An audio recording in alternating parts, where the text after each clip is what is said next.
Now start. देखो मैंने ये 2-3 दिन का टाइम मिला हो, आई होप आपने क्वेश्चन पढ़े हों और उनके ऑप्शंस पढ़े हों। सिर्फ क्वेश्चन पढ़ के छोड़ना नहीं था आप लोगों को, ऑप्शंस वाले में। और जो स्ट्रैटेजी हमने क्लास में डिस्कस की थी कि कैसे कुछ क्वेश्चन ऐसे आते हैं जो एक दूसरे के अपोजिट ऑप्शंस आते हैं। कुछ ऐसे आते हैं कि एक ही ऑप्शन से हमारा पूरा क्वेश्चन बन जाता है। इस तरीके के क्वेश्चन इस पेपर में भी है, मैं आपको अभी दिखाऊँगा। आई होप आपने उस चीज़ को गौर किया हो या ना किया हो। स्टक हो रहा है क्या? नहीं ना? हुँ, चलते हैं। देखो, अब ये मैं पे इसे बड़ा करता जा रहा हूँ और ये सारे हमारे ही क्वेश्चन हैं, स्टार्टिंग ही हमारे क्वेश्चन से है। तो सेट नंबर 1 इसका था, वो तो पहले ही क्वेश्चन में खुश हो गया होगा। सेट नंबर 1 इसका था, पता ना? यस, पहला ही क्वेश्चन आपको खुश कर गया होगा। Look at this. इसमें क्या है? वैकल्पिक जो हमने पढ़ा था अल्टरनेटिव इन्वेस्टमेंट फंड्स, वो 3 पढ़े थे ना? स्टॉक और बॉन्ड नहीं होंगे और ये हेज फंड और वेंचर फंड्स ये 2 होंगे। ये तो हमने बहुत अच्छे से पढ़ा था, है ना? अभी आप अपने आंसर्स मत डालो। स्टॉक और ये अल्टरनेटिव नहीं है, ये तो डायरेक्ट इन्वेस्टमेंट वाले मेथड है। ये अल्टरनेटिव्स वाले हैं। ये हमने पढ़ा था ना अल्टरनेटिव्स वाला 3 एआईएफ 1, एआईएफ 2, एआईएफ 3, है ना? तो ये question I hope second question देखिए।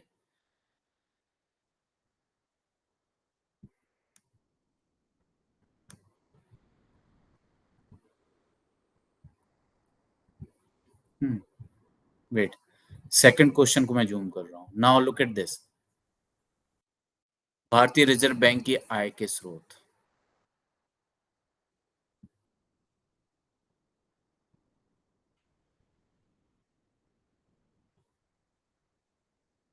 ना, दिस इज ये भी हमारे बिल्कुल क्लास से आया है। जब हम आरबीआई पढ़ रहे थे उस टाइम हमने पढ़ा था ये।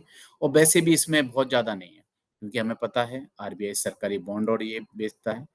विदेशी मुद्रा का क्रय विक्रय होता है क्या आरबीआई में?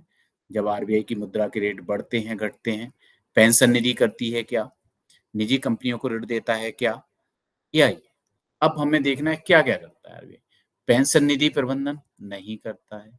निजी कंपनियों को ऋण देता है क्या आरबीआई? नहीं देता है। तो 3 और 4 काटने के बाद क्या बच रहा है? जल्दी बताइए।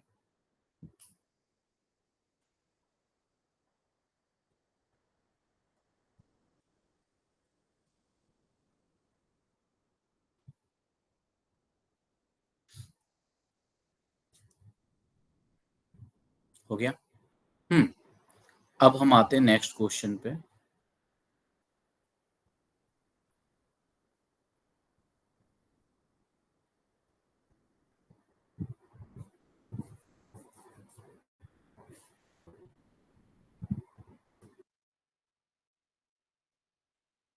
नेक्स्ट क्वेश्चन ये हाँ, ये हमने नहीं पढ़ा है लेकिन ये करंट वाली चीज़ें हैं और ईडी बड़ा इस टाइम पे वो रहता है,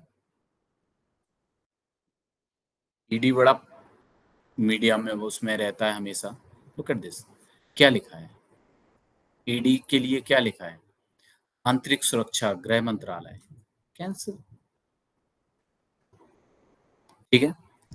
नाउ ये दोनों सही हैं। तो केवल 2 इसका ऑप्शन छोड़ दिया। इसमें क्या प्रॉब्लम थी भाई? ये राजस्व रेवेन्यू ये डीआरआई बोलते हैं इसे। डॉट वो इसमें कोई प्रॉब्लम नहीं थी। आप क्वेश्चन को अच्छे से पढ़ते तो आप इसमें 100% लगा सकते थे। सही, कोई इसमें इश्यूज नहीं था, है ना?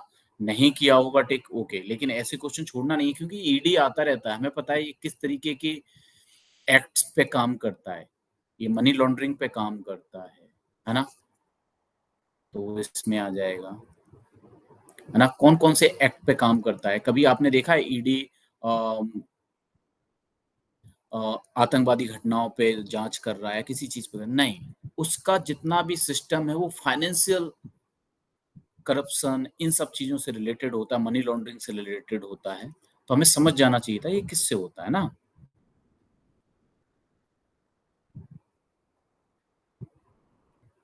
नाउ एक ये क्वेश्चन इकोनॉमिक्स से आया हमारा। हुँ, नाउ लुक एट दिस। हम ये बहुत नॉर्मल सी बात है, ये इश्यूज़ रहे हैं कि एग्रीकल्चर को इनकम टैक्स में नहीं आता एग्रीकल्चर क्षेत्र और तो ये एक कॉमन सेंस वाला क्वेश्चन था, है ना? तो पहला इसमें सही हो जाएगा और सेकंड देखो इसमें क्या लिखा, पूंजीगत परिसंपत्तियाँ नहीं है, क्यों नहीं है पूंजीगत? कैपिटल क्यों नहीं है? कैपिटल खेती की लैंड वो कैसी है? कैपिटल है, तो ये ऑटोमेटिक गलत हो। अब vocab को पकड़ के भी क्वेश्चन जब ये जो vocab की डेफिनिशन मिल रही ना, ये जो हम पढ़ चुके हैं कैपिटल असेट कौन-सी होती है ना? रेवेन्यू असेट कौन-सी होती हैं, वर्किंग असेट कौन-सी होती हैं, उससे ही आंसर निकल जा रहा है। आप उसमें बहुत कन्फ्यूज़ ये नहीं कि हम इसमें फँस के रह गए, ये तो हमने पढ़ा ही नहीं, ये तो हमने पढ़ा ही नहीं। कुछ क्वेश्चन्स ऐसे होते हैं जिन्हें हम कॉमन सेंस के साथ जो वोकैब्युलरी हमने पढ़ रखी है और जो हम जान रहे हैं, उस चीज़ से हम जाके कॉमन सेंस के साथ आंसर निकाल सकते हैं। हर चीज़ आप पढ़ा हुआ वहाँ नहीं जाएँगे। बहुत सारी चीज़ें ऐसी होती हैं कि हाँ, हम जान रहे होते हैं और उसके दम पर हम हमें पता है एग्रीकल्चर में इनकम टैक्स नहीं लगता है, दैट्स इट और ये इसमें पूंजीगत परिसंपत्तियों से हम कर लेते हैं। क्वेश्चन नंबर क्या है? 5 है ना? तो लेकिन इसमें क्या लिखा है? एग्रीकल्चर वाला नहीं, कृषि कर दल आप लेकिन इसमें केवल एग्रीकल्चर वाली चीज़ों में, इनमें नहीं है ना? 1 मिनट रुकना, 2 मिनट मैं ऐसे इरेज़ करूँ। ओके, अब दिख रहा है सही? 4th क्वेश्चन का क्या? अच्छा 4th क्वेश्चन आया ही नहीं, वही तो गड़बड़ हो गया। हाँ,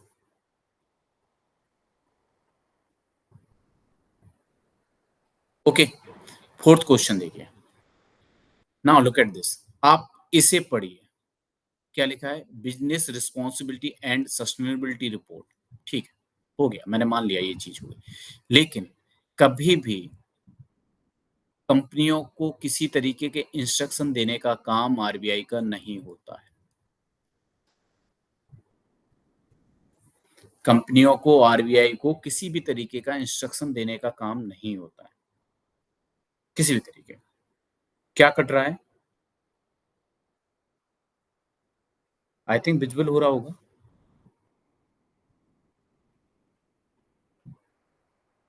ठीक है? आपने पढ़ा है सेबी, सेबी पढ़ा है। तो कंपनियों को इंस्ट्रक्शन कौन देता है हमेशा? आरबीआई का काम क्या है, सेबी का काम क्या है? दोनों के कामों को आप समझ रहे होंगे तो आप इस सेंटेंस को समझ जाएँगे कि इसमें हमें क्या करना था। नाउ ये अपने आप गलत हो जाएगा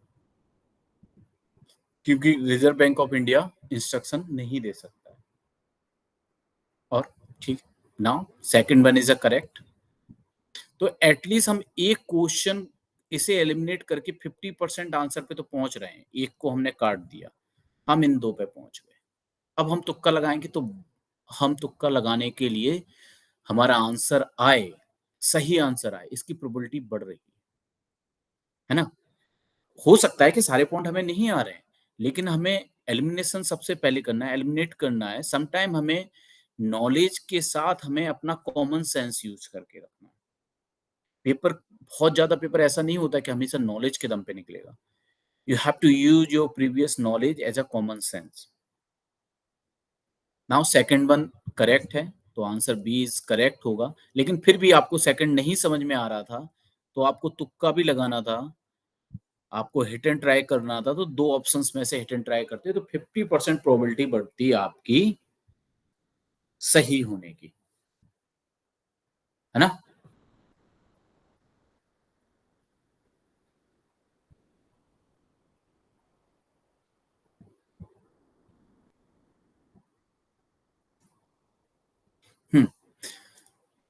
5th का ये डी लगा लेना, 6 पे आइए। 6 का देखिए मैं तुम्हें क्वेश्चन दिखा रहा हूँ कैसे सॉल्व करना है, कैसे सॉल्व करना है। Now look at this question, पढ़िए पहले क्वेश्चन को पढ़िए। क्वेश्चन को आपने पढ़ लिया। पहला, भारत खनिज सुरक्षा भागीदारी में एक सदस्य के रूप में सम्मिलित हो गया है। ठीक है, लीव इट, हमें समझ में नहीं आया, कुछ समझ में नहीं आया। भारत अपने द्वारा चिन्हित सभी 30 अति आवश्यक खनिजों में इसे बोलते हैं क्रिटिकल रिसोर्स, क्रिटिकल खनिज, mineral resource, critical mineral resource 30 में साधन संपन्न है क्या? इस पॉइंट को लेके आप आंसर निकाल सकते थे।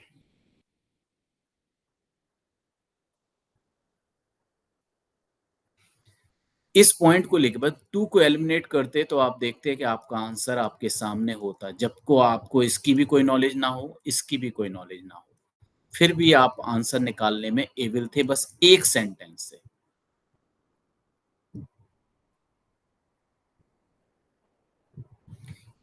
है ना?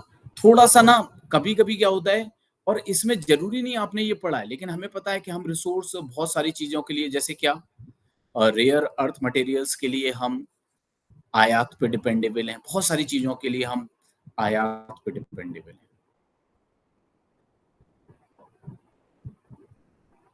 तो कम से कम 5 है, 1 मिनट रुकना, जस्ट अ मिनट।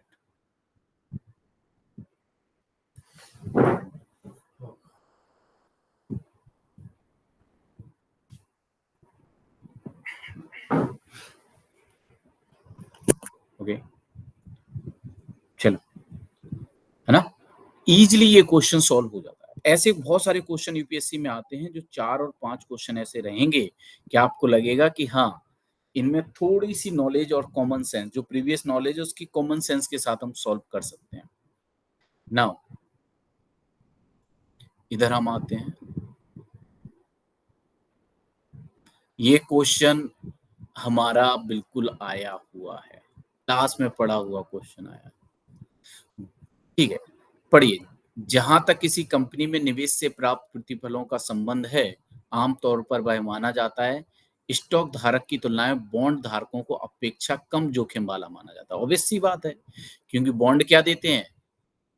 लोन देते हैं और शेयर इक्विटी वाले क्या होते हैं? शेयर धारक, है ना? शेयर ओनर्स होते हैं, शेयर होल्डर्स होते हैं। तो ऑब्वियस सी बात है जिसमें एक पार्टनरशिप होगी तो आप घाटे में तो घाटे में, फायदे में फायदे में। लेकिन लोन में तो आपको चुकाना ही चुकाना है। नाउ लुक एट सेंटेंस को देखेंगे। बॉन्ड धारक किसी कंपनी को ऋणदाता होते हैं, बिल्कुल और बिल्कुल। सेंटेंस पर पुनर्भुगतान के प्रयोजन के लिए किसी कंपनी द्वारा बॉन्ड धारकों को स्टॉक धारकों की अपेक्षा प्राथमिकता दी जाती है। ये हमने उस टाइम पढ़ा था। आप लोगों को याद आ रहा हो जैसे कोई कंपनी डूबती है तो मैंने बताया था सबसे पहले प्रेफरेंशियल शेयर वो सबसे पहले बॉन्ड चुकाते हैं, फिर कौन से चुकाते हैं? प्रेफरेंशियल शेयर पढ़े थे ना, प्रेफरेंशियल शेयर, फिर उसके बाद इक्विटी शेयर, इन्हें कोई कंपनी चुकाती है। तो सबसे ज्यादा क्या? पुनर्भुगतान के प्रयोजन के लिए किसी कंपनी द्वारा बॉन्ड धारक को स्टॉक धारकों की अपेक्षा प्राथमिकता दी जाती है। मतलब दोनों ही सही हैं और दोनों सही हैं और इसकी व्याख्या भी करते हैं। ये तो बिल्कुल हमने क्लास में पढ़ा हुआ है, बिल्कुल क्वेश्चन हमारे क्लास से आया है। क्यों? इन्हीं दो वजह से क्या हो रहा है? बॉन्ड धारकों की अपेक्षा बॉन्ड धारक क्या है? कम जोखिम वाले हो गए ना। इसकी ये सही में व्याख्या कर रहे हैं कि नहीं कर रहे हैं?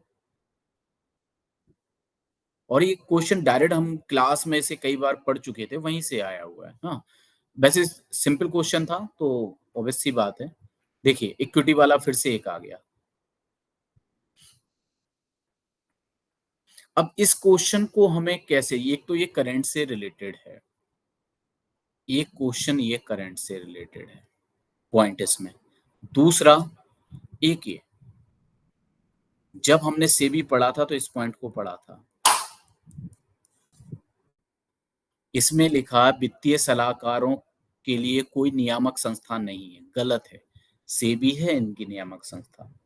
और जब हम सेबी पढ़ रहे थे और सेबी के जब वो पॉइंट्स देखना आप, ये सब लिखा हुआ। तो एक गलत हो गया थर्ड वाला, देख लीजिए, थर्ड काट दीजिए।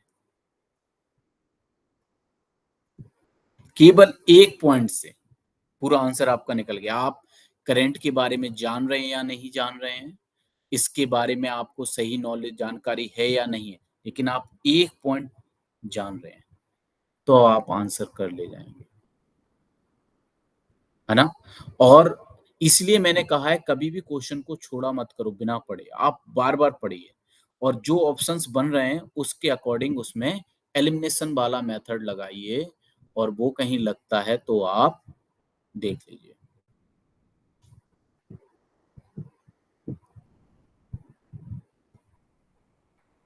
ठीक है?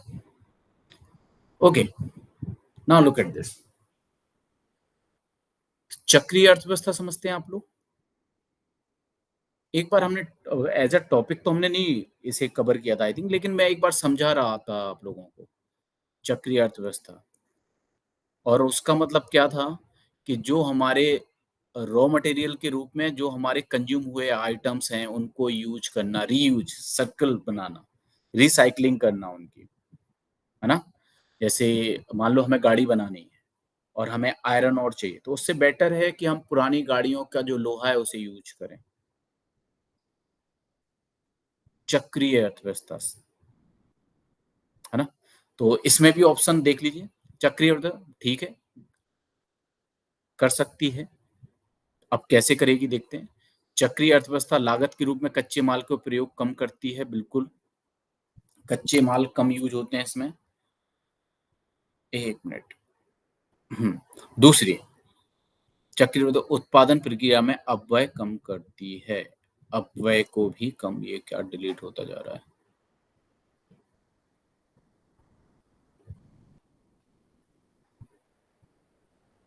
हुँ,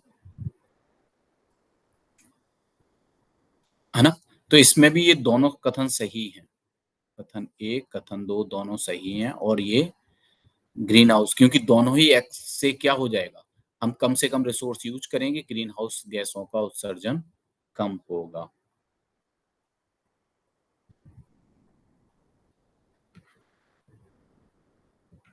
now look at this question, question number 10। अब ये तो बिल्कुल ही ईज़ी क्वेश्चन जो हम 1 दिन पहले और 2 दिन पहले ही हमने ये देता, लायबिलिटीज़ इन सब चीज़ों के बारे में बड़े अच्छे से बताया था। 9 का ए है, ए।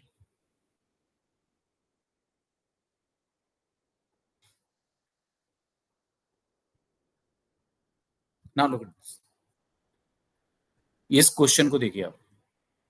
ये क्वेश्चन हमने बस जो रिवीजन आपको कराया था ना, उसमें ध्यान दीजिए, जो लास्ट 2 डेज़ में।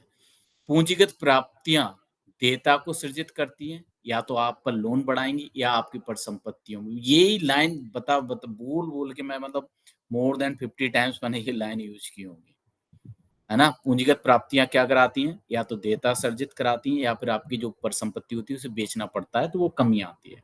ठीक है? First sentence is a correct. Now उधार ग्रहण और विनिवेश पूंजीगत प्राप्तियाँ हैं। नाउ लो, 1 मिनट।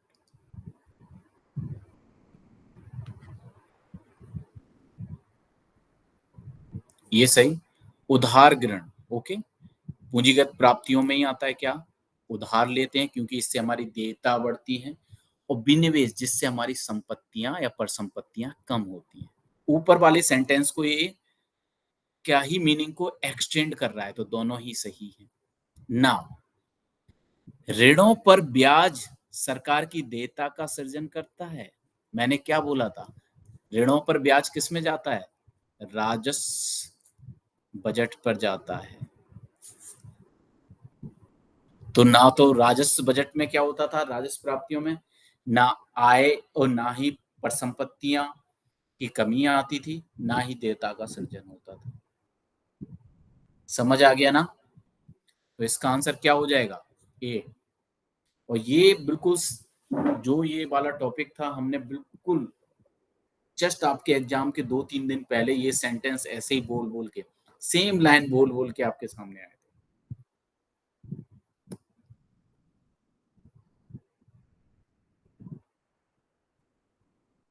कोई इशू तो नहीं आ रहा है?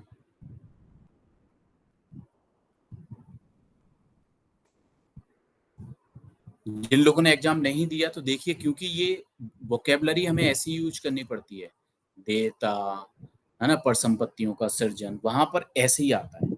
इसलिए मोस्ट ऑफ द टाइम मैं चाहता हूं कि आप वोकेबलरी से हमेशा मतलब उससे रूबरू होते रहें, अदरवाइज आपको फिर प्रॉब्लम आती है। अब बहुत सारे बच्चे देयता सृजन जब हम सीधा कह दें कि लोन ले लिया है, नहीं।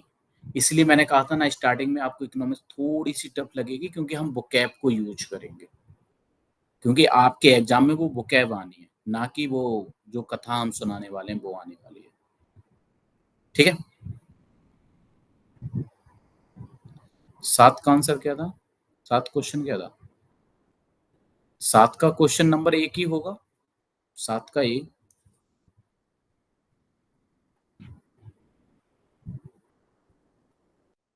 हम्म, अब आते हैं, अब यहाँ से हमारा हिस्ट्री स्टार्ट हो गया है। तो मैं आपको बता दूं, जो सामाजिक सुधार आंदोलन है, यूपीएससी का सबसे फेवरेट टॉपिक है हिस्ट्री का, हमेशा से ही। It has been 14 years for me. 14 साल मेरे मुझे हो गए हैं यूपीएससी और इससे जुड़े हुए और एग्जाम्स के बीच में रहते हुए। सबसे ज्यादा जो टॉपिक हिस्ट्री का सबसे ज्यादा जो इम्पोर्टेंट टॉपिक रहता है वो यही रहता है। इससे 1 या 2 क्वेश्चन हर साल आपको मिलेगा ही मिलेगा। 9 का क्या था? क्या था 9th का क्वेश्चन? 9 का क्या था? ए। 9 का भी ए है।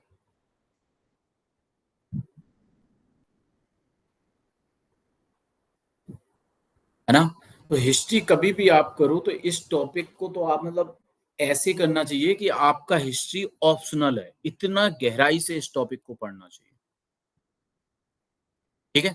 तो ऑब्वियस सी बात है, राजा राम मोहन राय जो सामाजिक सुधार आंदोलन है उसके अ, सबसे अग्रदूत थे। और एक जो कहे ना कि उनके पास एक ना, जो हम कहते हैं आधुनिक विचार, समानता, समरसता, इन सब से प्रेरित थे। और इनके लिए देखो, प्राच्य अनुराग, हाँ, पारंपरिक दार्शनिक सिद्धांतों के प्रति अत्यंत अनुराग था, हाँ, करेक्ट। और उनकी कामना थी कि ये क्या मानवीय गरिमा, सामाजिक समानता के सिद्धांत को माने। दोनों ही सही है ना? अब आते हैं क्वेश्चन नंबर 12 पर। क्वेश्चन नंबर 12, अब बताइए कितने इसमें हैं 12 वाले में, क्वेश्चन नंबर 12 में?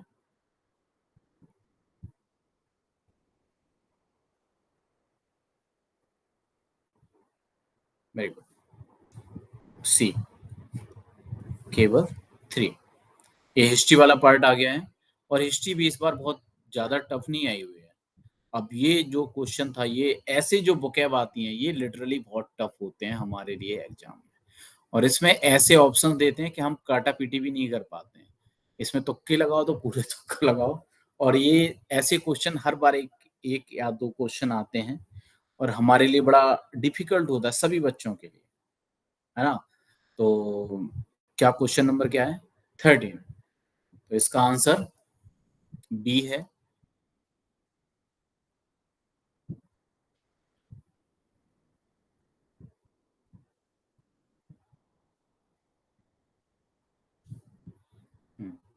क्वेश्चन नंबर 14, ये देखिए, क्वेश्चन नंबर 14 इस तरीके से प्राचीन भारत से जो क्वेश्चन आते हैं, देखिए इसका क्या आंसर है। आई होप आपको पता हो।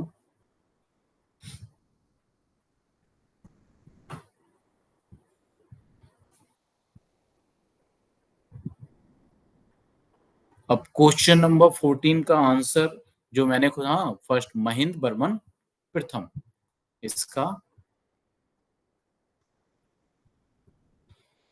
ये तो वन लाइनर क्वेश्चन है, जिसे याद है वो आ जाएगा, अदरवाइज वो मोस्टली गलत ही करेगा। इधर कुछ नहीं चलता है। यहाँ कोई एलिमिनेशन नहीं चल सकता, कुछ नहीं चल सकता है। आपको आ रहा है तो लगाइए, नहीं आ रहा है तो आगे बढ़िए। हाँ? 13 का कौन-सा था आंसर इसे बता दो? बी था 13 का। और चीनी ये तो फिर सभी को ये रट्टे मारते ही हैं क्योंकि 4 ही 5, 6, 7 हम उन्हें याद करते हैं, है ना? तो ये तो सभी बच्चे याद करते हैं। आई होप ये तो सही हुआ ही होगा। ये क्वेश्चन तो सभी बच्चे सही करते हैं। क्योंकि हम 5-6 जो विदेशी यात्री आते हैं हमारे यहाँ, उनके नाम हम याद रखते हैं, कौन कब आया।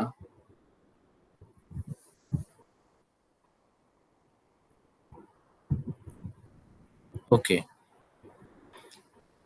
ये क्वेश्चन भी बहुत इजी है, 16 नंबर वाला। हमें पता है कि विदेशी विजय किसने की है, वो हमेशा चोल ने की है। अब इसमें चोलों में भी 2 नाम आ जाते तो हम कन्फ्यूज़ हो जाते, है ना? र जैसे राज राजेश्वर या राज राजे या राजेंद्र प्रथम आ गया इधर, है ना? एक ही चोल का नाम आया तो हमारा कन्फ्यूज़न खत्म है ना? सीधा। उसमें चोल में भी 1-2 नाम आ जाते तो हम कन्फ्यूज़ हो जाते हैं क्योंकि हम इतना बार-बार, बार-बार हो जाते हैं, ठीक है? लेकिन सबको ये तो हिस्ट्री में सब लोग ये जानते हैं कि ये ही थे, इन्होंने श्रीलंका और सुमात्रा वगैरह हर जगह इन्होंने, इन्हीं के पास एक अच्छी-सी नेवी थी और इन्होंने हर जगह विजय प्राप्त की। नाउ लुक एट दिस, ये आया है महाजनपद से क्वेश्चन।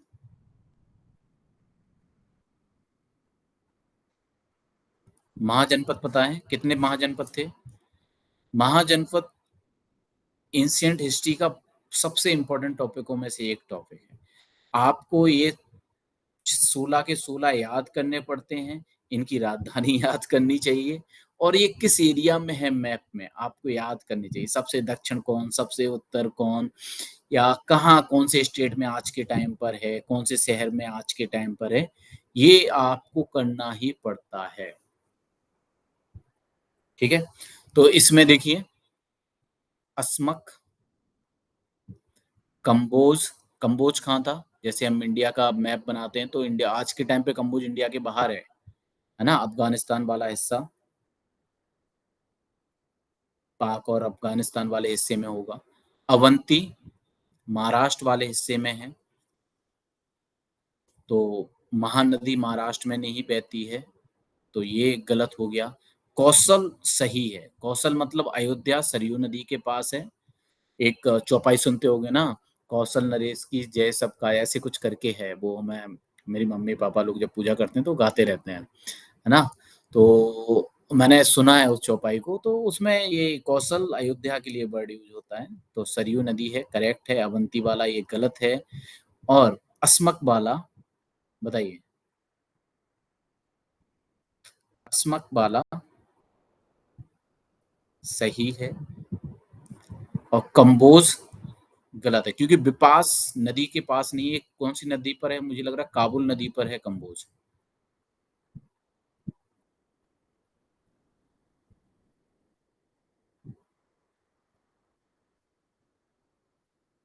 इसका आंसर क्या हो जाना चाहिए? ओनली 2।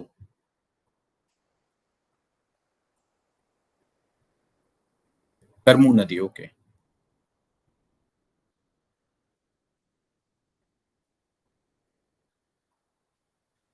नाउ फिर एक वन लाइनर क्वेश्चन है।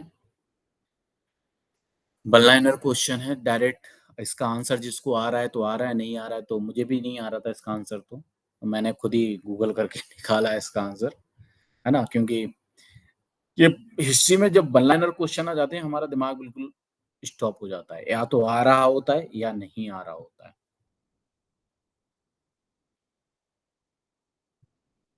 ठीक है? तो क्या है इसका आंसर क्या है?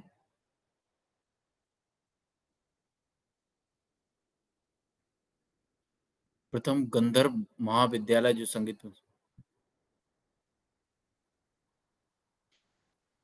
डी लाहौर है ना इसका आंसर?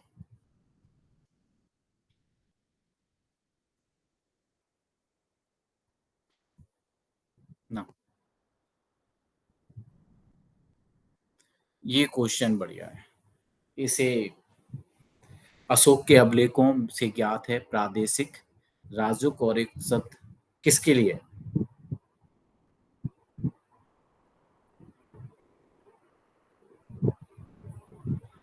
राजुक। Very good. ग्राम स्तर के लिए इन्होंने ये अधिकारियों के नाम थे। ग्राम स्तर है, जिला स्तर है I think. Wait wait wait wait wait.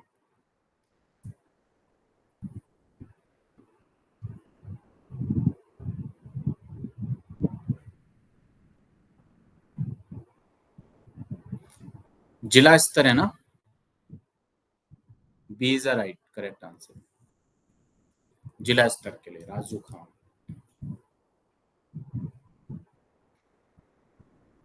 असहयोग आंदोलन से 2 क्वेश्चन आए हैं इस बार। Look at this. कांग्रेस ने घोषणा की सभी वैध और शांतिपूर्ण स्वराज को प्राप्त करना। हाँ, ये एक चरण था। इसमें अभी टैक्स के लिए नहीं कहा गया था। वो जो सबने अवज्ञा आंदोलन होना था उसमें टैक्स के लिए बोला गया था कि टैक्स ना अदायगी करने के लिए। तो obvious सी बात है इसके दोनों ही चरण सही है। दोनों ही ऑप्शन इसके सही है। 12th क्वेश्चन का सी।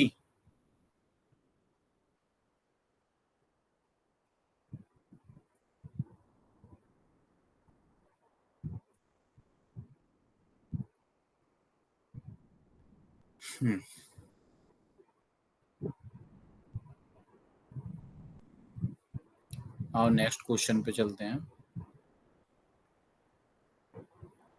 ना। अब देखिए, ये जो क्वेश्चन है ना, ये आपको कुछ ट्रेंड दिखाता है कि हमें यूपीएससी में क्या कब पढ़ के जाना चाहिए। लास्ट टाइम 2023 या 2024 में आपको पता है कहाँ कहाँ ग्रह युद्ध चल रहा है, वो आया थे। 24 में क्या आया था? ब्लैक सी के तट पर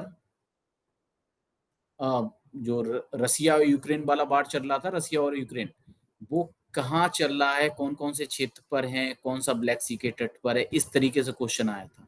तो ये हमें करंट से रिलेवेंट चीजें ऐड करते हुए आता है इसमें क्वेश्चन। ठीक है। अब करंट से रिलेटेड करते हुए कैसे आता है? आजकल नाटो बहुत चर्चा में है और नाटो के सदस्य हमें जानने हैं कौन कौन से हैं, है ना? बहुत मुश्किल होता है ऐसे क्वेश्चंस को याद रखना, लेकिन एक मैप के थ्रू हम याद करते हैं तो याद कर ले जाते हैं। एक मैप को यूज करते हुए हम याद करते हैं तो याद कर ले जाते हैं। इसलिए इसका आंसर आप खुद आप लोगों ने सर्च किया होगा। बहुत इजी है, सर्च करना बहुत इजी है, बट दिमाग में रखना बहुत टफ है ना? सर्च करना और फाइंड आउट करना आंसर इज वेरी इजी, आप खुद ही कर सकते हो, खुद किया भी होगा आप लोगों ने ना। लेकिन दिमाग में बनाए रखना इस आंसर को, वो बहुत ज्यादा टफ है। तो क्या क्वेश्चन है इसका? क्या आंसर होगा? बी केवल 4। इनमें से कौन कौन से देश नहीं है नाटो में?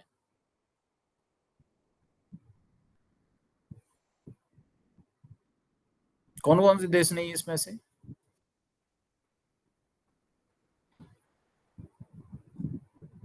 4 एंड सर्बिया और उत्तरी। Very good. ना, ये एक मैप से क्वेश्चन आया है, ज्योग्राफी से। Question number 22। ये भी सर्च करना बहुत इजी है और इसे याद करना भी बहुत इजी है, क्योंकि इसमें हम बिना मैप के हेल्प के याद नहीं कर सकते। तो इसमें क्या आंसर है 22 का?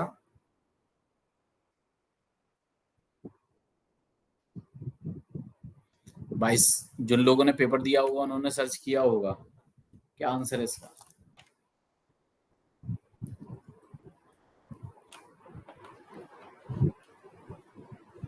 केवल 4। Very good.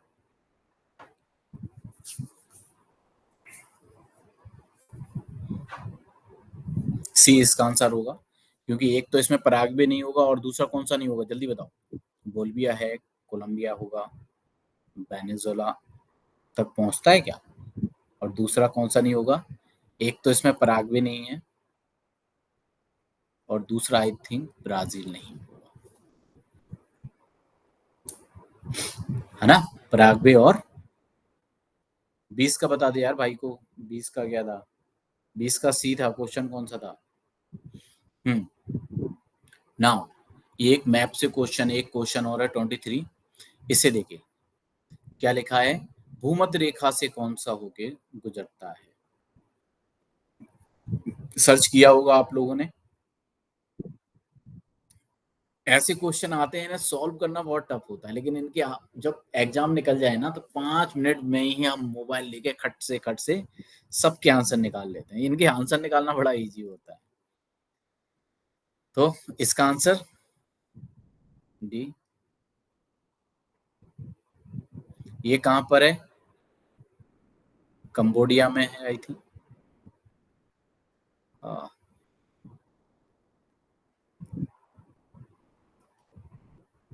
और ये तो आपको पता ही है, तंजानिका, टांगानिका।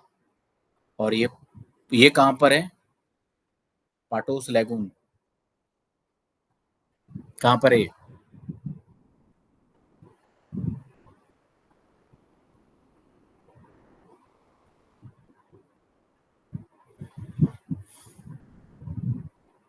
नहीं नहीं नहीं, लेकिन इसका आंसर डी है।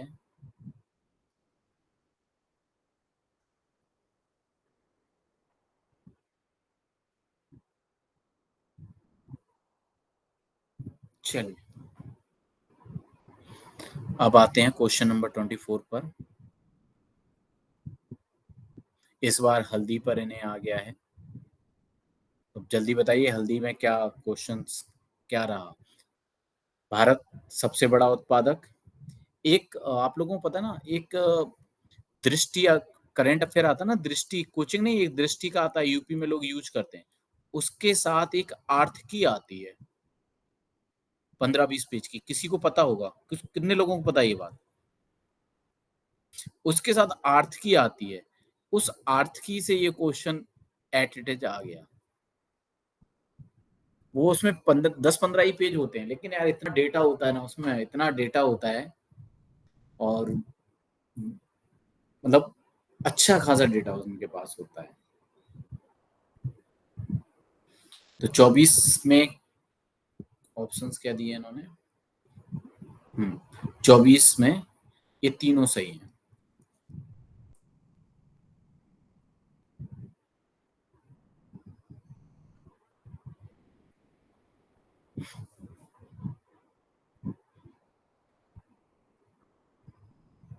ना, ये ज्योग्राफी का क्वेश्चन है, और ज्योग्राफी के क्वेश्चन का कौन सा वाला हिस्सा है? जियोमॉर्फोलॉजी का।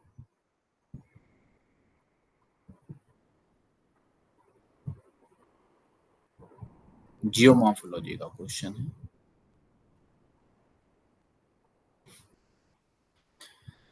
आप लोगों ने कभी बैगनर का नाम सुना है? जिन लोगों ने ज्योग्राफी पढ़ी होगी, बैगनर का कॉन्टिनेंटल शिफ्ट। हाँ, बैगनर की थ्योरी ना, कॉन्टिनेंटल ड्रिफ्ट थ्योरी। उससे इस क्वेश्चन को सॉल्व किया जा सकता है। उस थ्योरी से क्वेश्चन को सॉल्व किया जा सकता है। जिन लोगों ने पढ़ा होगा वो 100% सही करे होंगे,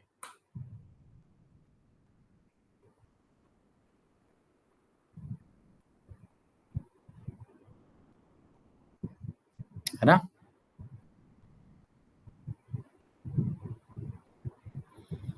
तो ये कॉन्टिनेंटल ड्रिफ्ट थ्योरी का क्वेश्चन है। और पहला क्वेश्चन बिल्कुल सही है, क्योंकि उन्होंने क्या बताया कि जो अफ्रीका है, जैसे ये अफ्रीका ऐसे बनता है ना, ऐसे अफ्रीका। अब ऐसे ही बन गया, मुझसे कैसे बनेगा? हाँ ऐसे। और ये क्या बन गया? South America. तो ब्राजील और घाना इधर ही है ना, ये देखो। ब्राजील के तट की प्राचीन, अफ्रीका के तट की, ये आ गया।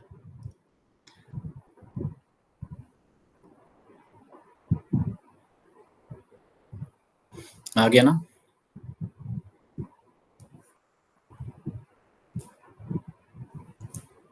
घाना, ब्राज़ील का पठार, बिल्कुल आ गया।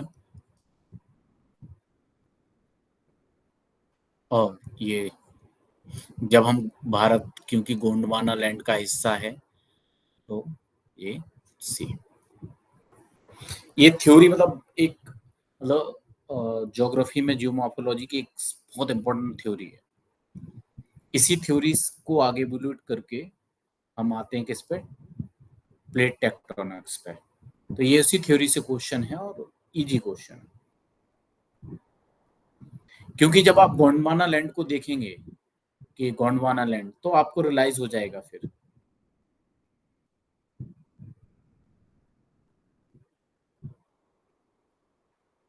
ठीक है,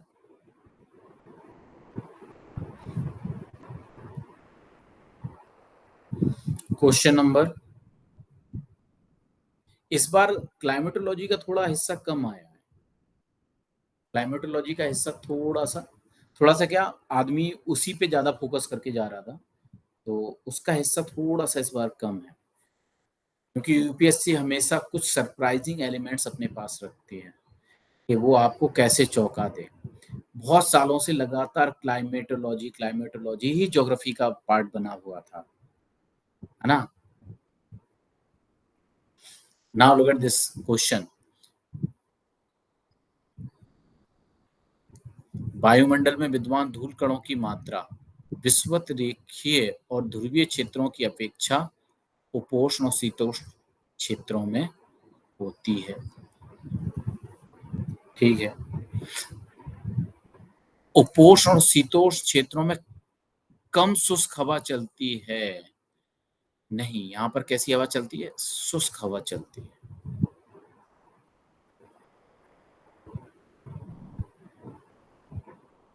तो इसका आंसर क्या हो जाएगा, सी।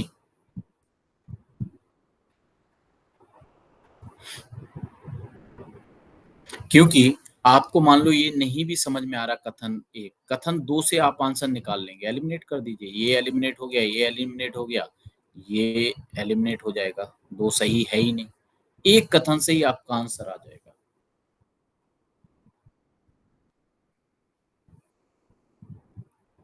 है ना।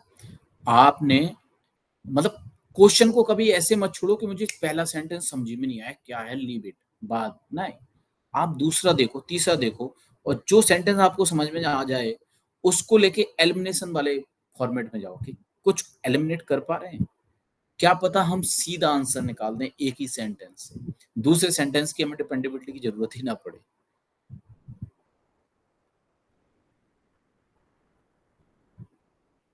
Now look at this question. ये क्वेश्चन तो बिल्कुल हम लोगों ने ज्योग्राफी में किया था ना, और उस दिन तो मैंने काफी डीप समझाया भी था आपको। जनवरी, जब जनवरी की बात हो रही है तो ये जनवरी कब की बात हो रही है, उत्तरी गोलार्ध में जनवरी का मौसम है, मतलब सर्दी का मौसम है। इसका भी आंसर आप लोग नहीं कर पाए तो मुझे नहीं पता, ये तो हमने बहुत अच्छे से पढ़ा था और बहुत इजी था।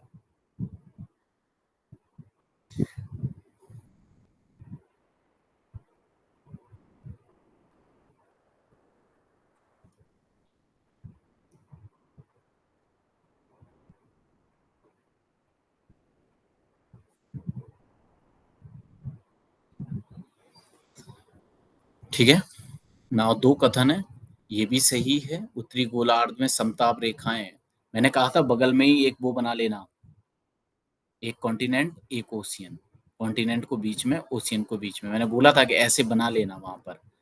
अब देखिए, सर्दी का टाइम है, तो सर्दी में टेम्परेचर यहाँ कैसा होगा, कम होगा कॉन्टिनेंट पर, ओशियन पे ज्यादा होगा, तो ये जो कम है वो इक्वेटर की तरफ मुड़ जाएंगी, और इनका जो ज्यादा टेम्परेचर है तो ये रेखाएं सेम टेम्परेचर के लिए किस तरफ मुड़ जाएंगी, पोलर रीजन की तरफ मुड़ जाएंगी।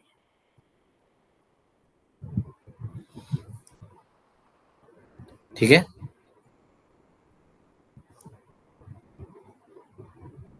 ये क्वेश्चंस हमने बहुत अच्छे, मैंने कहा था कि वहां डायग्राम बनाना, कितने लोगों ने ट्राई किया था डायग्राम बना के इस क्वेश्चन को सॉल्व करने के लिए,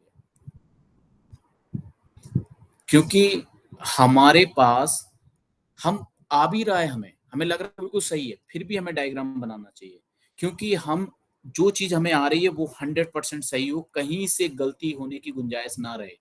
हम आके एग्ज़ाम रूम से अरे भाई ये नहीं कर पाया मैं, इसे मैं गलत इंटरप्रेटेट करेंगे, नहीं।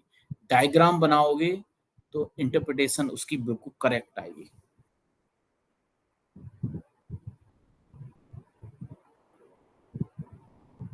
समझ आया ना? तो जिन लोगों ने डायग्राम बनाया होगा उनका तो कुछ गलत होने का चांसेस ही नहीं बनता है, बिल्कुल भी चांस नहीं बनता कि कैसे भी फर्स्ट सेंटेंस को वो गलत कर जाएं, डायग्राम बनाया है। सो प्लीज इन सब छोटी छोटी चीजों को अपने हैबिट में लाओ। अभी रुक जाओ बेटा, क्वेश्चंस को हाँ वही देख रहे हैं हम, है ना। सेकंड सेंटेंस, इट्स ओके, हवा उत्तरी गोलार्ध में भूमध्य की ओर ज्यादा गर्म होती है, बिल्कुल सही है। क्योंकि उत्तरी गोलार्ध में सर्दियों में क्या है, आपको बताया था ना, जल और स्थल के स्वभाव में अंतर होता है, उस अंतर के हिसाब से उनके टेम्परेचर में अंतर हो जाएगा, जबकि सेम लैटिट्यूड पर हैं दोनों, लेकिन उनमें अंतर आएगा, तो उनकी हवा में भी अंतर है। लेकिन ये एक दूसरे का कारण नहीं बन रहे, दोनों ही सही हैं, कारण नहीं बन रहे। कारण तब बनते जब हम बात कर रहे होते किसकी, इस जल और स्थल के स्वभाव की बात कर देते, तो जरूर होता कि ये दो सही हैं और ये कथन उसकी व्याख्या करता है। ठीक है।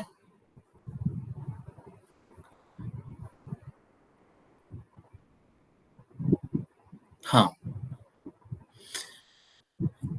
एक क्वेश्चन ये आया है, ये ज्योग्राफी का एक वो रहता है टॉपिक, जिसे रॉक पढ़ते हैं। रॉक के अंदर हमें बहुत डीप पढ़ना पड़ता है, बहुत सारे, हर बार एक या दो क्वेश्चन रॉक से, एक क्वेश्चन तो आता ही है। एक बार लाइम स्टोन से क्वेश्चन आया था, आई थिंक पिछले एग्जाम या पिछले के पिछले एग्जाम, मुझे याद नहीं आ रहा, 23 में आया था। लाइम स्टोन पे बहुत अच्छा क्वेश्चन आया था, चूना पत्थर पे आया था ना बेटा, 23 में आया था या 24 में, मुझे याद नहीं आ रहा है। तो हमेशा यूपीएससी हर साल या अल्टरनेट ईयर पे रॉक से एक क्वेश्चन जरूर पूछती है, और रॉक से ऐसे ही नहीं पूछती है कि भाई वो तीन तरीके की रॉक हैं, आग्नेय सेल, अवसादी सेल, ये उनके डिफरेंट डिफरेंट तरीके, और उन सब चीजों से हमेशा क्वेश्चन पूछती है ना। तो ये रॉक से क्वेश्चन है। और जो क्ले है, चौक है एक, चौक से तो आपको पता ही है कि चौक को पानी में डाल दो तो अवशोषण कर लेती है, ठीक है। तो चौक में क्या होते हैं, रंध्र होते हैं। जब हम लाइमस्टोन पढ़ते हैं, वही चौक या लाइमस्टोन एक ही बात है, और इसमें हम क्या पढ़ते हैं, कास्ट स्थलाकृतियां। जब ये आप पढ़ोगे तो आपको समझ आ जाएगा क्या है। जबकि जो क्ले है, क्ले कैसी होती है, छोटे छोटे कण होते हैं क्ले के। कौन है भाई, गनिका क्या कर रही है, शरबत पी रही हो क्या? क्ले बहुत छोटे छोटे कण होते हैं, है ना। आम बनाओ के मेरा भी बना रखा है ना, मुझे भी खाना उसे ही पीना है जाके। तो सेम पिंच,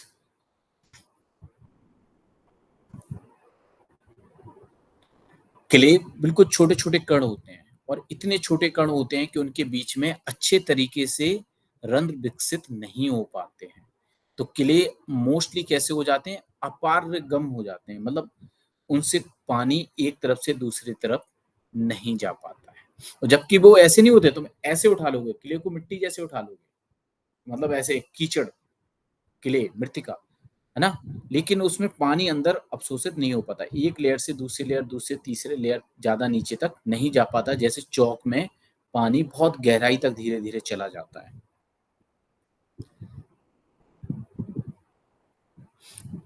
और इसमें देखो क्या लिखा है, मृतिका बिल्कुल ही सरंद होती है, एक चौक में सरंद होते हैं, ओके, अवशोषण कर लेता है, वेरी गुड, ठीक है। और क्या है, ये क्वेश्चन कहाँ गया, हम्म, ये क्या हो रहा है, रुकना, क्वेश्चन नंबर क्या है, 28 है क्या?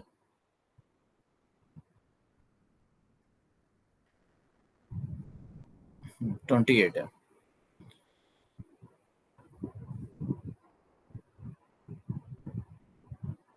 हाँ, तो मैंने क्या बताया?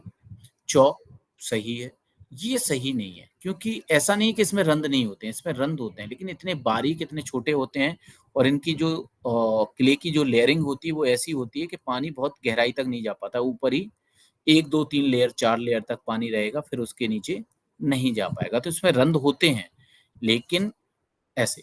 तो इनमें से कोई एक सही है और इसकी व्याख्या वो ही कर रहा है। ये एक इस बार का नया तरीका है क्वेश्चन पूछने का। इस बार का एक नया तरीका है ना। नाउ ये एक ज्योग्राफी से क्वेश्चन आया है और ये हम जब आपको ग्रीन हाउस इफेक्ट पढ़ा रहे थे उससे क्वेश्चन आ गया है।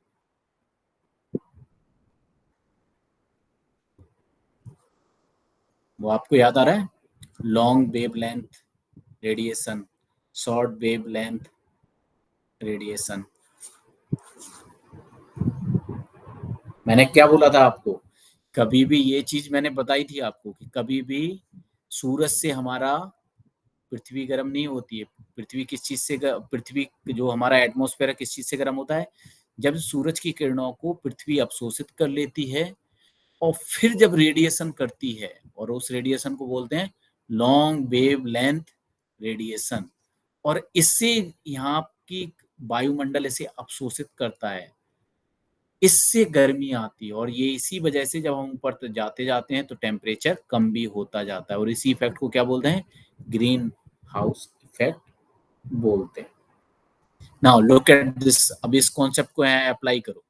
वायुमंडल के बिना भूपृष्ठ पर सर्वत्र हिमांक बहुत नीचे होता। वेरी गुड, सही। वायुमंडल नहीं होता तो ग्रीन हाउस इफेक्ट नहीं होता, तो क्या हो जाता कि टेम्परेचर हमेशा बहुत कम हो जाता, है ना। लेकिन इसमें क्या लिखा है? भू भूपृष्ठ पर सर्वत्र हिमांक, तो इसमें पता है क्या होता है?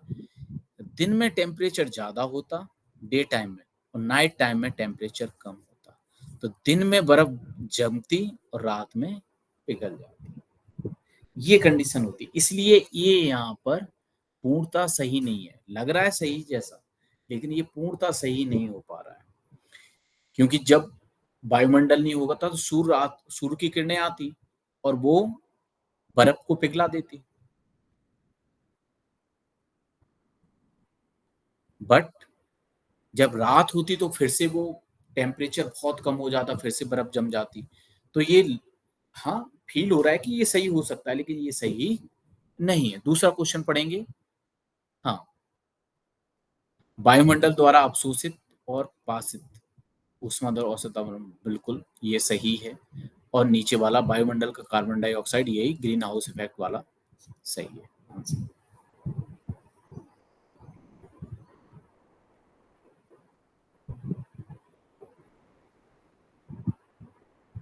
इसलिए तो बेटा थोड़ा और ना यूपीएससी थोड़ा सा आपको ट्विस्ट तो देती है, थोड़ा सा ट्विस्ट देती है, उन ट्विस्ट को आपको थोड़ा बहुत समझना पड़ेगा, है ना। इसमें लिखा वायुमंडल के बिना भूपृष्ठ पर सर्वत्र तापमान हिमांक से बहुत नीचे, रात लिखा होता ना यहाँ पे, यहाँ बस रात शब्द लिखा होता तो आपके तीनों ऑप्शन सही थे कि रात के समय भू भूपृष्ठ पर सर्वत्र टेम्परेचर हिमांक से नीचे चला जाता, बिल्कुल सही हो जाता,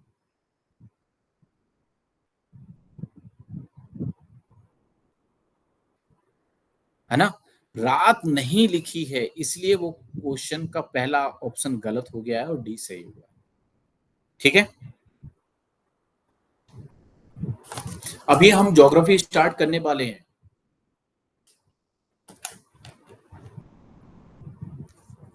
हम ज्योग्राफी स्टार्ट करने वाले हैं और ये सारी चीजें बहुत अच्छे से करने वाले हैं। चलो आप, अभी राष्ट्रीय गोकुल मिशन है, इसमें क्या होगा आंसर? जल्दी से बता दीजिए। ये तो आप लोगों ने सर्च कर ही लिया होगा। क्या इसका आंसर? इसका आंसर दोनों ही है। ठीक है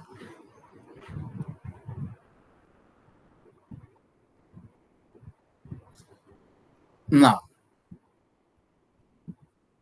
अब इधर से थोड़ा साइंस टेक एनवायरनमेंट स्टार्ट हो रही है, यहाँ थोड़ा ध्यान देना। देखिए, कथन पढ़ लीजिए पहला, कथन दूसरा पढ़िए, वेरी गुड, क्योंकि इसमें क्ले को मिक्स किया जाता है चूना पत्थर में, सही है। क्लिंकर उत्पादन के दौरान चूना पत्थर बदला जाता है, ठीक है। और लेकिन इसमें जो सेंटेंस वन है, इसमें कार्बन डाइऑक्साइड्स को रिलीज या उत्सर्जित करने से संबंधित है। तो ये दोनों ही कार्बन डाइऑक्साइड को उत्सर्जित करने से संबंधित नहीं है, दोनों सेंटेंस, दोनों सही तो हैं सेंटेंस, लेकिन इसमें से केवल एक उसकी व्याख्या कर रहा है। सेंटेंस दोनों सही है, लेकिन ये नीचे वाली विधि से ही कार्बन डाइऑक्साइड रिलीज होती है। क्वेश्चन पेपर क्या है? क्वेश्चन पेपर यूपीएससी की साइट पर आ गया है, आप डाउनलोड कर लीजिए वहां से। नाउ ये करंट से रिलेटेड क्वेश्चन है, COP3 वाला। तो क्या इसका आंसर क्या था? इसमें सही है, भारत सरकार ने हस्ताक्षर नहीं किए हैं। ये आपको मैं बता दूं, COP28 है ना, ये किस चीज से रिलेटेड होते हैं? क्लाइमेट चेंज से रिलेटेड, ग्रीन हाउस इफेक्ट वाली जितनी भी गैसें हैं उनसे रिलेटेड इसे एक जो आपको पता होना चाहिए, ये आपने सुना है ना, international forum of triple C, IFCCC, क्या फुल फॉर्म है इसका? Make it fast.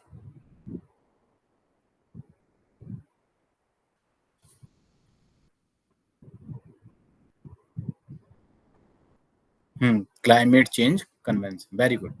तो इधर आओ, फर्स्ट ये बात कथन सही है, दूसरा कथन गलत है क्योंकि ये बाध्यकारी नहीं है, और तीसरा फिर से सही है। इसमें क्या था? इसमें ये कहा गया था जो हेल्थ सेक्टर है, और हेल्थ सेक्टर में जितनी मतलब कूलिंग के लिए एसी वगैरह लगी है, उनकी वजह से जो टेम्परेचर मतलब जो ग्रीन हाउस गैसेस रिलीज हो रही हैं उन्हें कम करने से रिलेटेड संबंधित था। तो सरकार ने इस पे साइन नहीं किए क्योंकि हमारा हेल्थ सेक्टर पर इफेक्ट पड़ता, नेगेटिव इफेक्ट पड़ता हमारे स्वास्थ्य व्यवस्थाओं पर। अभी हमारे पास इतना रुपया रिसोर्स नहीं है कि हम एडवांस टेक्नोलॉजी के साथ इन चीज़ों को रिप्लेस कर सकें। इस वजह से भारत सरकार ने इस पे वो नहीं किया। ये करंट का टॉपिक है, ठीक है ना। तो इसमें से क्या ऑप्शन बन जाएगा?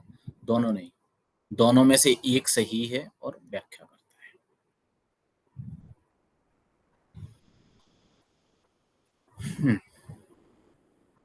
ना, अक्ष में परिवर्तन, घूर्णन और अक्ष में परिवर्तन, ठीक है। दूसरा पहला सेंटेंस पढ़ो, सेंटेंस सही है।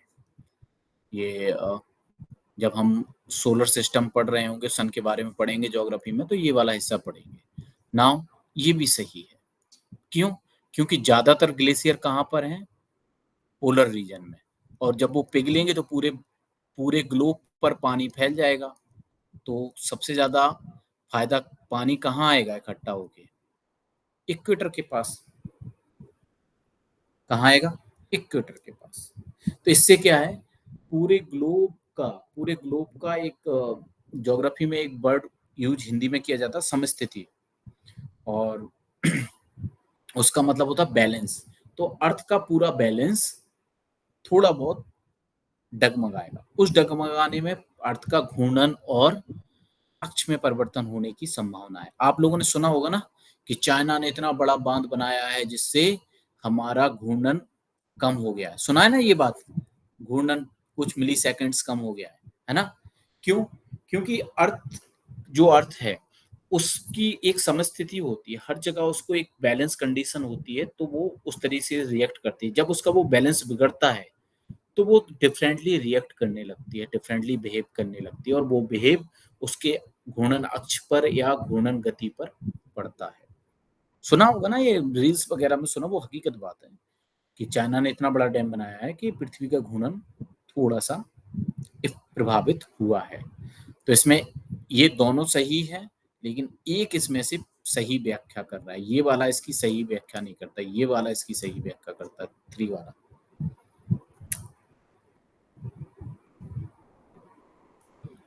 नाउ यार, आज की क्लास तो फिर बहुत लंबी हो जाएगी ऐसे, है ना? ये किससे जलवायु परिवर्तन, हाँ, विषय इससे रिलेटेड है। तो इसका आंसर क्या है? इसका आंसर ए है। ये दोनों ही सही हैं, तीनों सेंटेंस सही हैं और ये दोनों सेंटेंस इसकी व्याख्या करते हैं।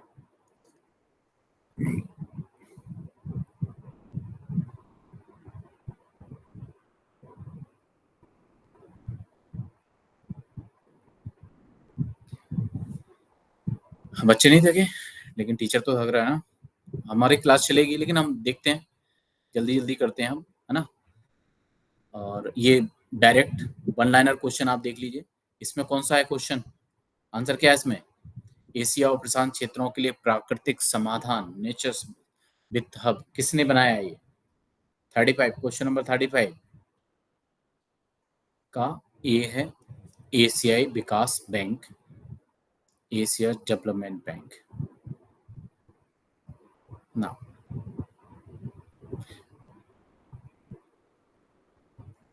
ये आप इसे साइंस का समझ लीजिए क्वेश्चन, या इन्वायरमेंट का समझ लीजिए, दोनों में ये क्वेश्चन आ गया है, ठीक है? साइंस या इन्वायरमेंट, दोनों को समझिए। और इसमें तीनों कार्बन को अलग करने वाला जो होता है ना, कि हम पर्यावरण से डायरेक्ट कार्बन कार्बन को स्टक वो सक कर लें, उसे स्टोर कर लें और उसका देखते हैं क्या उपयोग होता है। ठीक है, इसका ये भी उपयोग हो रहा है, ये भी उपयोग हो रहा है, ये भी। तो तीनों ही सही है, ठीक है। Direct air capture, direct atmosphere से कार्बन को कैप्चर कर लिया जाए, इससे कार्बन का जो औसत है पूरे वायुमंडल के में, वो कम होता जाए, और जिससे ग्रीन हाउस इफेक्ट कम हो और क्लाइमेट चेंज ना हो, ठीक है ना। ये क्वेश्चन तो फिर करंट से रिलेटेड है। आई होप आप लोगों ने पढ़ा होगा, मैम ने पढ़ाया होगा, पढ़ाया था ये। करंट का है ये क्वेश्चन। और ऐसे क्वेश्चन आप करंट से ही पढ़ के आप जाते हैं तो ठीक है, अदरवाइज फिर इन क्वेश्चंस को सॉल्व करना बहुत मुश्किल होता है। इनके लिए कोई वो नहीं है, कोई तरीका नहीं है, क्योंकि हमें बिल्कुल ही नॉलेज नहीं है। हमारी प्रीवियस नॉलेज यहाँ पर शून्य हो जाती है, बिल्कुल शून्य। जो हमारा होता ना, कि जो हमारी प्रीवियस नॉलेज वो एक कॉमन सेंस डेवलप करती है, वो कॉमन सेंस यहाँ पर खत्म हो जाता है। यहाँ हम कुछ नहीं कर पाते हैं, ठीक है। तो इसका आंसर 37 का आंसर जो मेरे पास है वो है D.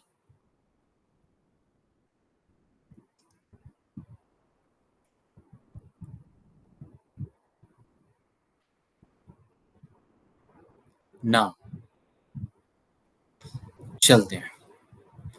First point, I think इस टाइम ये वाला नहीं है। इस टाइम 1.8 के अराउंड है भारत का CO2 पर व्यक्ति। ये गलत हो गया, ये गलत हुआ, ये गलत हुआ। फिर आते हैं, ईंधन से उत्सर्जन भारत में एशिया में बिल्कुल सही है। और ये सही हो गया। चाइना के बाद दूसरे नंबर पे हैं हम कार्बन उत्सर्जन में, और ये आ गया,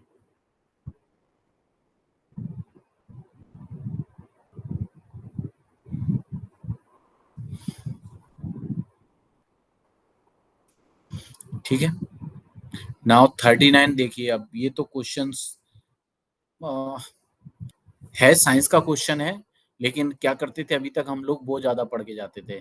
केला क्या है, और वो आलू क्या है। अदरक वाला तो पढ़ा होगा, अदरक भी पढ़ के जाते हैं, लेकिन ये पुदीना और ये सारी चीजें थोड़ा सा टफ हो गई हैं, है ना? ऐसा लग रहा बिल्कुल इजी सी चीजें हैं, लेकिन हाँ टफ हो गई हैं। हम वही पढ़ के यू PCS के लिए मोस्टली हम ये सारी चीजें पढ़ते हैं ना, आलू क्या है, अदरक क्या है, प्याज क्या है, या फिर कुछ और पढ़ लेते थे। लेकिन ये सब चीजें तो है ना। तो इसके लिए सीधा आंसर हम बताते हैं क्या है। इन लोगों ने बी दिया है, मतलब केवल 3 सही हैं, और मुझे ये पता भी नहीं कौन से 3 सही हैं। मैंने उस पर अभी इतना आंसर्स को निकालने की कोशिश नहीं की थी कौन से 3 सही है। लेकिन ये तो सच में लिटरली ऐसे क्वेश्चन तो बिल्कुल 100% तुक्के वाले हो जाते हैं।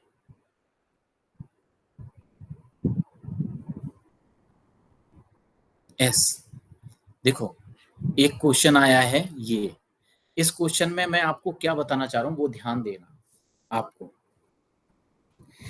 मैंने आपसे एक चीज बताई थी कि आपको क्वेश्चन दिख रहा है ना सभी बच्चों को, ये वाला 14 नंबर, 40 नंबर क्वेश्चन दिख रहा है ना। ना मैं आप लोगों को क्या बताया था, कभी कभी ना अपोजिट सेंटेंस आते हैं, आपको नॉलेज नहीं है तब भी आप अपोजिट सेंटेंस देख सकते हैं। पहला सेंटेंस और दूसरा सेकंड सेंटेंस एक दूसरे के अपोजिट है। मैंने आपको तुक्का लगाने की नॉलेज है तो इट्स ओके, लेकिन हम तुक्का कैसे लगाएं, कैसे अपनी प्रोबेबिलिटी बढ़ाएं क्वेश्चन को सही होने की। लुक एट दिस, ये सेंटेंस दूसरे सेंटेंस के बिल्कुल अपोजिट है। या तो एक सही हो सकता है या तो दो सही हो सकते, दोनों एक साथ कभी सही नहीं हो सकते। मैंने बताया था ना, यूपीएससी हमेशा इस तरीके का क्वेश्चन डालती है, आपके कॉमन सेंस को भी वो चेक करना चाह रही है नॉलेज के साथ साथ। ऐसा नहीं कि जीवीएस में आपके कॉमन सेंस को चेक नहीं करना चाह रही है। अब कोई बच्चा इसमें तुक्का लगाए और ये क्वेश्चन लगा के आ जाए, उससे ज्यादा इसका मतलब क्या दिख रहा है कि आपके अंदर बिल्कुल ही कॉमन सेंस नहीं है। आपके अंदर बिल्कुल ही कॉमन सेंस नहीं है, तभी आप आंसर नंबर 1 लगा सकते हैं। वो आपके कॉमन सेंस को भी टेस्ट कर रही है, नॉट ओनली नॉलेज, कि आप रीजनेबल चीजें हैं आपके अंदर के नहीं है। नॉलेज के साथ साथ वो भी चेक हो रहा है। देखो, वर्षा वन महासागरों द्वारा उत्पादित ऑक्सीजन की तुलना में अधिक ऑक्सीजन उत्पादित करते हैं, ठीक है। मान लिया हमें पता नहीं कि सही है गलत है। दूसरा पढ़िए, समुद्री पादप और 50%, जब 50% यही समुद्र में ही हो रहा है तो इसमें फिर वर्षा वन ज्यादा कैसे हो सकते हैं। बिल्कुल अपोजिट सेंटेंस है, हो रहा है ना अपोजिट। उस टाइम आपको लग रहा होगा सर क्यों बता रहे हैं कि ये अपोजिट सेंटेंस आ जाते हैं, कभी ये आ जाते हैं। मैंने आपको बताया कि इन सब चीजों को आपको देखना पड़ता है, समझना पड़ता है। ऑब्वियस सी बात है, पहला सेंटेंस आपको नॉलेज होगी तो ये गलत होगा, दूसरा सही होगा। लेकिन कभी जब हमें तुक्का लगाना हो, हमें पहले की नॉलेज नहीं है, दूसरे की नॉलेज नहीं है, तो हम देख सकते हैं कि एक दो साथ नहीं आ सकते। इसमें लिखा है कोई भी गलत सही नहीं है, तो हम ये समझ रहे हैं दोनों अपोजिट है, मतलब एक तो सही होगा ही होगा। तो आंसर नंबर ये भी गलत हो जाएगा। अब आपको तुक्का लगाना है तो दो ऑप्शन बचे हैं आपके पास, तो आपकी प्रोबेबिलिटी क्या हो गई, सही होने की बढ़ गई। यदि आपको बिल्कुल भी नॉलेज नहीं है इस क्वेश्चन के बारे में, फिर भी आपके आंसर सही होने की प्रोबेबिलिटी बढ़ गई। आपने दो ऑप्शंस इरेज कर दिए केवल कॉमन सेंस से, बिना किसी नॉलेज के। यदि आपके पास नॉलेज होती तो सही है। जब नॉलेज नहीं है और हमें तुक्का लगाना है, तो कैसे हम तुक्का लगाएं कि हम सही जगह पहुंचे, ये आपको हेल्प करता है। ऐसे क्वेश्चन की आप 50% प्रोबेबिलिटी आ गई, अब आप तुक्का लगाना। पहले आपके पास 4 ऑप्शन थे, ए बी सी डी तुक्का लगाने के लिए, अब आपके पास 2 ही ऑप्शन है तुक्का लगाने के लिए, तो आपके सही होने की संभावना बढ़ी कि नहीं बढ़ी। Now please little bit smartly, हमेशा वही नहीं, थोड़ा स्मार्ट प्ले करिए। ए गलत है तो ये गलत हो जाएगा, ये गलत हो जाएगा, ये गलत हो जाएगा, केवल बी सही है। क्योंकि ऑक्सीजन सबसे ज्यादा समुद्रों से आती, जो हम काई बोलते हैं ना, काई सा, काई बर्ड यूज करते हो गए हम लोग, हमारे यहाँ काई बर्ड यूज करते हैं, वहां वो हरी हरी सी काई सी हो जाती है वो।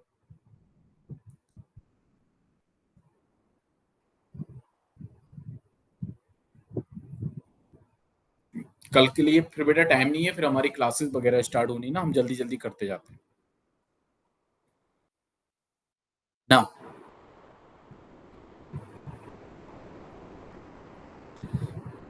फर्स्ट थिंग, देखो आप ऐसे क्वेश्चन को कैसे सॉल्व करेंगे। यदि आपको इस वर्ड का मीनिंग पता है, इस वर्ड को समझ रहे हो, तो आप बिल्कुल इजीली क्वेश्चन कर लोगे। पावर ट्रेन क्या, पावर ट्रेन का मतलब किसी भी एनर्जी को हम मोशन में क्रिएट करते हैं, किसमें, मोशन में। और हमने क्या लिखा, अल्टरनेटिव पावर ट्रेन। जो अल्टरनेटिव पावर ट्रेन, तो पहले कैसी थे, इंजन वाले थे, अल्टरनेटिव क्या आ गए, तीनों ही अल्टरनेटिव में आएंगे। हो गया। नाउ 42 क्वेश्चन देखो, ये जब क्वेश्चन मैंने देखा तो मैंने भी गलत कर लिया था इसका आंसर। फिर मैंने बहुत अच्छे से देखा, देन आई रियलाइज कि ये आंसर कोई भी बच्चा कॉमन सेंस से भी सॉल्व कर सकता है। इसमें सबसे इंपॉर्टेंट चीज है इस क्वेश्चन में, सभी प्रकार के, सभी प्रकार के, सभी प्रकार के, सभी प्रकार के ऊर्ध्वाधर लैंडिंग, वर्टिकल लैंडिंग करते हैं, ऊपर से नीचे बैठते हैं, सभी प्रकार के नहीं। सभी प्रकार के स्वतः मंडरा सकते हैं नहीं। सभी प्रकार के बैटरी के द्वारा चलते हैं नहीं। सभी प्रकार आ गया तो कुछ ना कुछ तो होगा ही एक्स्ट्रा। सभी प्रकार छोड़ दो, इसमें हम कंफ्यूज। मैंने जब देखा ना, मैंने कहा हाँ ऊर्ध्वाधर लैंडिंग करते हैं, ये करते हैं, वो करते हैं, मैंने तीनों सही कर लिए थे जब मैं क्वेश्चन पेपर देख रहा था, तीनों सही होंगे। फिर मैंने दोबारा बहुत अच्छे से पढ़ने की कोशिश की, और एग्जामिनेशन रूम में ये हम स्ट्रेस में ये सब वर्ड्स को ध्यान नहीं दे पाते।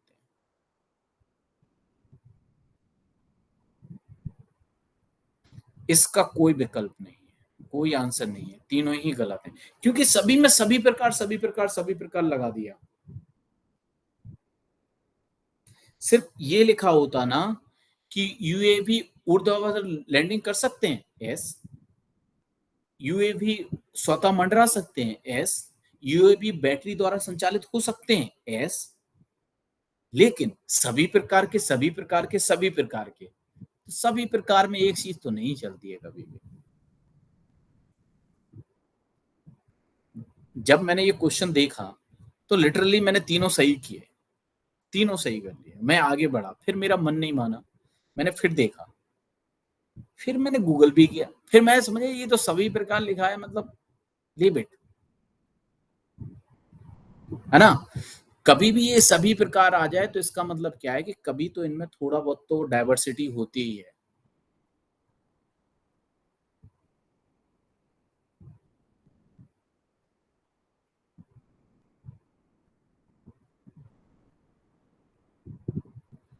चल, ये बैटरी वाला आजकल बड़ा टॉपिक है ये, अब ये साइंस टेक का टॉपिक है। इसमें गैल्बियन सेल और इलेक्ट्रोलाइट सेल, दो तरीके के सेल होते हैं। तो उसमें कैथोड होता है और एनोड होते हैं, है ना। ये आप लोगों ने साइंस में पढ़े होंगे, कैथोड, एनोड, गैल्बियन सेल और इलेक्ट्रोलाइट सेल। बहुत सारे लोगों ने पढ़े होंगे, 11th में, 9th, 10th में भी है I think, 10th 11th 12th में पढ़े होंगे। ठीक है, तो इसमें केवल लिथियम नहीं है, बाकी तीन है, तो तीन लगा दीजिए। लिथियम इधर आयन के रूप में इधर उधर ट्रांसमिट करता रहता है, ये कैथोड के रूप में यूज नहीं होता, बाकी सब कैथोड के रूप में यूज होता है।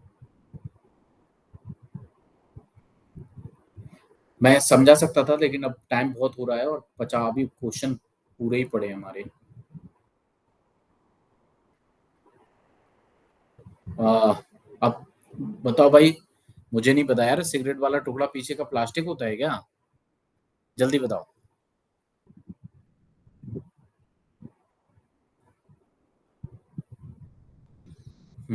इसमें भी आंसर तीनों ही हैं। मुझे पहले नहीं पता था ये बात, लेकिन क्वेश्चन आने के बाद फिर मैंने थोड़ा सा इसमें छानबीन की।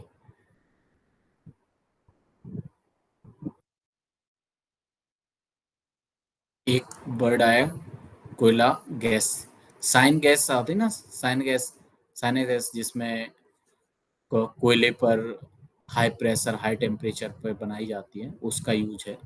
तो इसमें केवल दो है आंसर। नाइट इसके लिए यूज नहीं होता है, नाइट्रोग्लिसरीन के लिए, एथेनॉल और यूरिया के लिए यूज होता है उसमें। नहीं मुस्कान नहीं, ऐसा मत करो।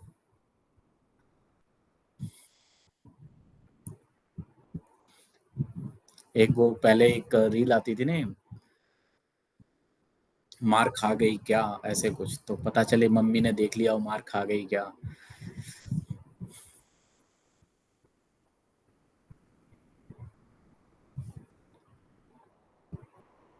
ठीक है, आते हैं। ये तो आई थिंक ये करंट में आप लोगों ने ये नाम पढ़े ही होंगे।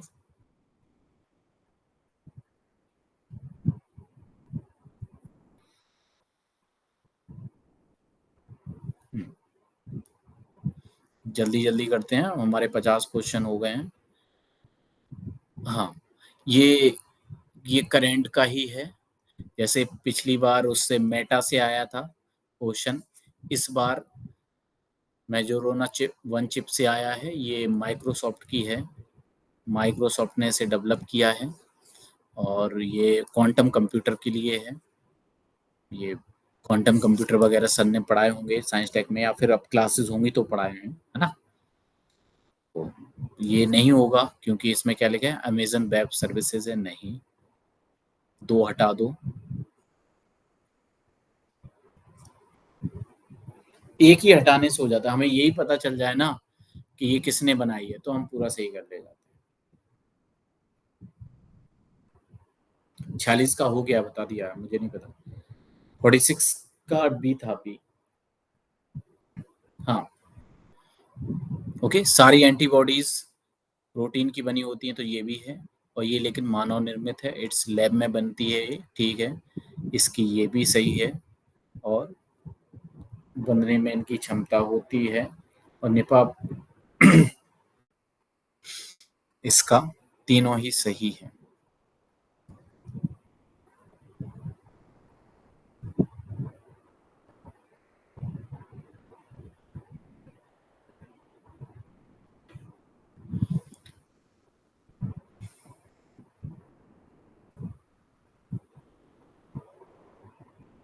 ओके, नाउ 49 पे आओ। देखो मैं बताता हूँ इस क्वेश्चन को भी सॉल्व हम कैसे कर पाते हैं। कभी आप लोगों ने वो पढ़ा था ना, कैस 9 प्रोटीन, ये जीन एडिटिंग वाली, ये पढ़ा होगा ना।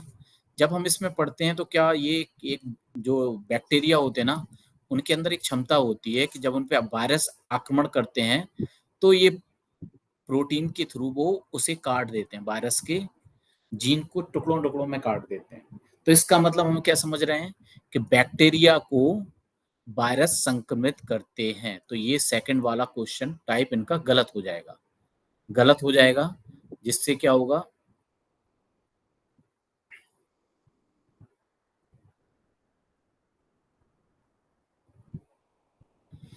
ना, सेकंड को गलत कर दो, अब जाके पूरा देखो आपको आंसर मिल जाएगा। अच्छा, ये हो गया। महासागर में नहीं, नहीं बच सकता, ये भी गलत है। कोई विषाणु परिपोषित कोशिका में कोश की अनुलेखात्मक सक्रियता को परिवर्तित नहीं कर सकता, ये चेंज करते हैं। आपने पढ़ा होगा कि जो वायरस के अंदर का जो जीनोम होता है, जो उसके अंदर या तो डीएनए है या आरएनए है, वो जाके कोशिका में बदलाव करता है उसके द्वारा। फिर वो क्या करते हैं, जो प्रोटीन प्रोटीन सिंथेसिस वाला प्रक्रिया होती है, प्रोटीन निर्माण वाली प्रक्रिया होती है, उस पर पूरा कंट्रोल कर जाते हैं। तो इसमें तीनों ही गलत हैं, तीनों ही गलत हैं इसमें।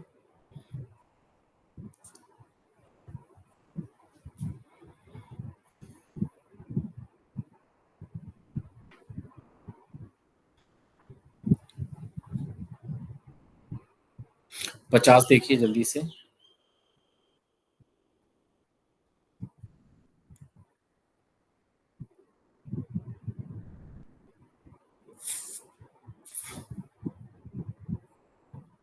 ये साइंस टेक से रिलेटेड क्वेश्चन है और पर्यावरण दोनों को लेके, और इसका आंसर ए सही है।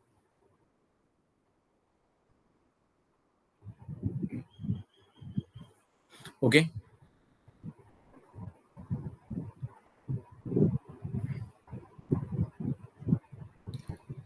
अभी 50 क्वेश्चन ही हमारे खत्म हुए हैं भाई। जल्दी जल्दी हम आंसर टिक करा दें ना। ये एक्सप्लेनेशन चाहिए तो फिर हम धीरे धीरे कल के लिए फिर मैं शेड्यूल करने के लिए बोलूँ, क्योंकि आज पॉसिबल नहीं है। 50 मोर क्वेश्चन आर लेफ्ट। ठीक है, मैं वरुण सर से बोलता हूँ कि एक क्लास और रखें जिसमें हम 50 क्वेश्चन नेक्स्ट अगले वाले डिस्कस कर पाए, है ना। तो उससे एटलीस्ट ये रहेगा, हम टाइमिंग को चेंज रखेंगे और हम अगले 50 क्वेश्चन कर लें, है ना। अदरवाइज आज के लिए बहुत ज़्यादा हो जाएगा, 50 क्वेश्चन ही हुए हैं। और मुझे वन साइडेड बोलना पड़ रहा है, तो मेरे लिए भी टफ हो रहा है। गर्मी में भी बैठा हूँ मैं।